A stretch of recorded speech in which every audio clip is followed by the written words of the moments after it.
Maayong hapon sa tanan, no? Nandito tayo ngayon guys sa area kung saan kausapin po natin dito si kaibigan Inkantong Itim guys. Tugunan po natin yung nag-request po sa akin guys na gusto po nilang malaman kay kaibigan natin Inkantong Itim guys sa mangyayari po sa 2025 bagong taon guys.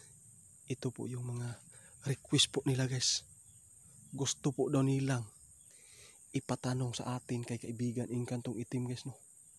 Dahil po nabalaka sila karon guys tungod kay sa 2024 daghan na nga niabot nga mga trahedya, mga kalamidad. Ito guys, grabe. Marami talagang nag-request po sa akin guys dito ngayon na ipatanong po natin kay kaibigan Inkantong Itim. Kaibigan, maayong hapon kaibigan. Kaibigan?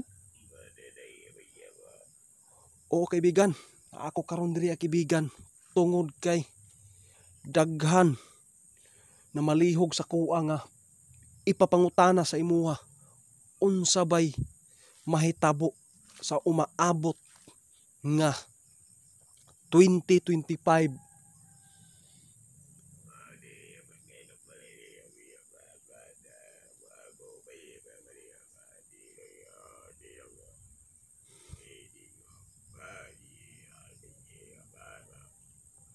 Salamat kaibigan.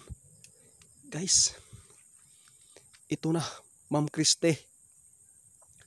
Sana marinig po ninyo dito ngayon sa inyong request ang sinabi dito ni kaibigan natin Inkantong Itim guys. Grabe. Kung naranasan po natin ngayon sa 2024 guys yung mga kalamidad, mga trahedya, grabe, mas mulala pa sa muabot nga next year 2025. Grabe naman kaibigan. Unsa may mahitabo sa 2025 ay kaibigan?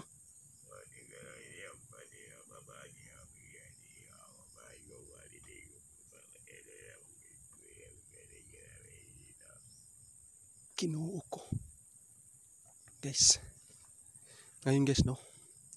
Marami na pong lugar kung saan mga bagyo at saka mga landslide, mga baha, mga lindol.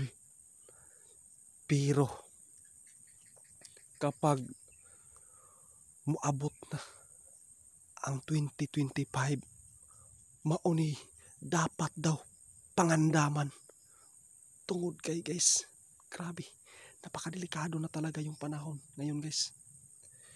Ito lang masasabi ko sa inyo guys ha.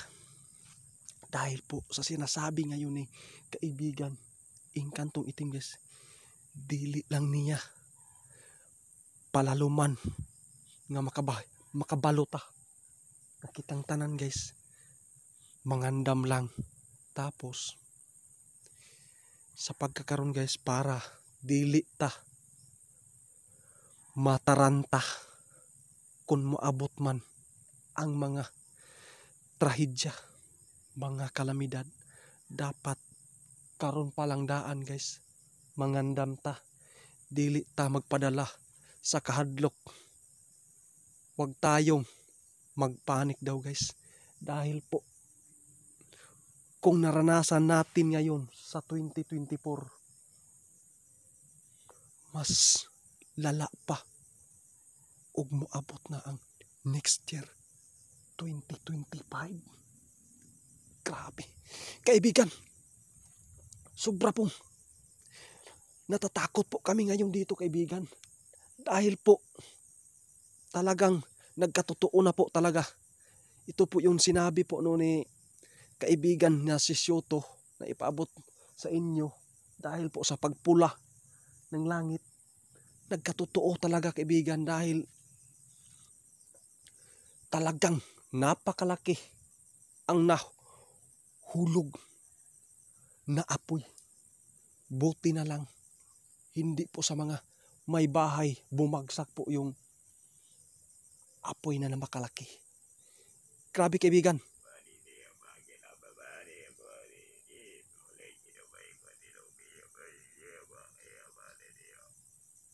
Guys, ito lang masasabi niya guys ha. Sabi pa ni kaibigan ngayon guys, Engkantong Itim guys. Kahit man dumating Ramil yung mga kalamidad dito sa inyo at saang mga lugar, kapag ang Panginoon natin na gabayan kayo, talagang makasurvive daw tayo guys.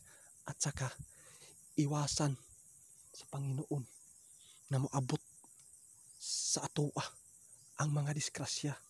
Pero kung ningbuhat man ka og dili maayo diri guys, mao giingon guys nga ang 2025 nga moabot, mao na giingon guys nga hukman sa Ginoo.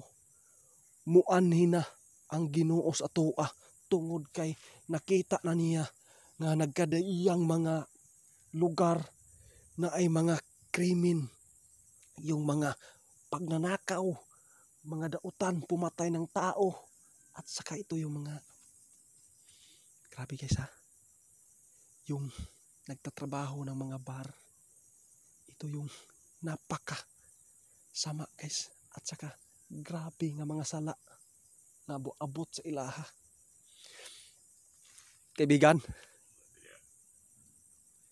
naalam ko'y pangutana kaibigan. Oo, daghan kaayo nga nag-request ako karon tungod ipangpangutana gyud sa imuha nga karong 2025 unsa daw ang moabot nga mga kalamidad.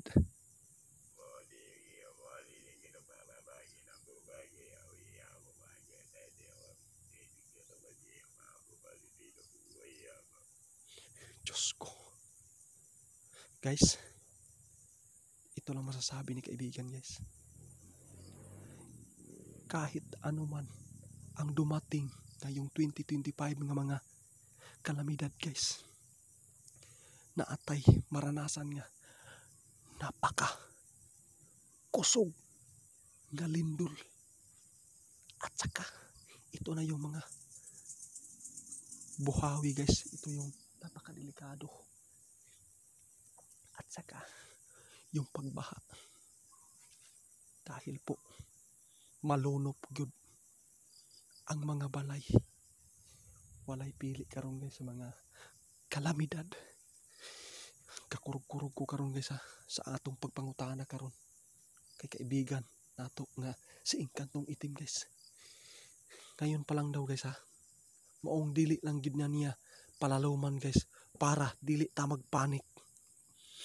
Ito na ma'am, narinig ninyo yung request ninyo sa akin na ipatanong po natin kay kaibigan Engkantong Itim ngayon. Ito na po, narinig na ninyo. Ang sinasabi lang niya, ngayon pa 2024, sana po na magdasal tayo